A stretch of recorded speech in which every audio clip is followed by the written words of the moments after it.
NAB 3 سال کروڑوں روپے خرچ کرنے کے باوجود اس ریفرنس میں تحقیقات اور تفتیش کے اوپر کروڑوں روپے ضائع کیے گئے اور ایک پائی کی کرپشن وہ ثابت نہیں کر سکے۔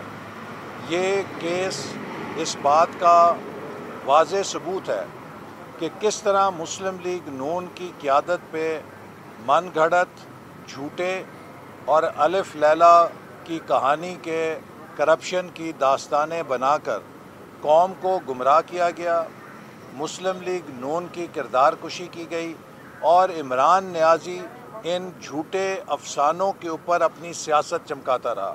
اس نے قوم کے اندر چور ڈاکو کی تکرار کے ساتھ ایک تقسیم پیدا کی، اور جبکہ 4 سالوں میں وہ خود حکومت میں تھا تو پاکستان کی تاریخ میں اتنی کرپشن کسی دور میں نہیں ہوئی جتنی عمران نیازی کی حکومت میں اس کی ناک کے نیچے ہوئی تھی۔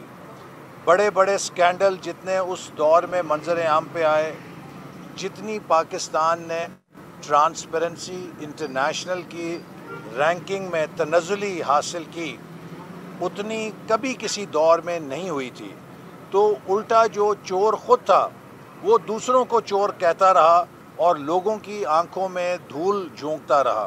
اس کیس نے اس پورے جھوٹ کا اس کی کلئی کھول دی ہے، اور اب عمران نیازی کے پاس کچھ نہیں بچا کہ وہ سیاست چمکانے کے لیے لوگوں کو مزید دھوکہ دے۔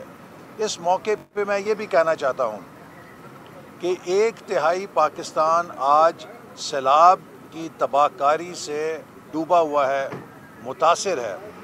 جتنے غیر ملکی رہنما پاکستان آئے ہیں، اس تباہ کاری کو دیکھ کے جب وہ ہمیں ملتے ہیں تو ان کی آواز بھرائی ہوتی ہے یا ان کی آنکھیں نم ہوتی ہیں۔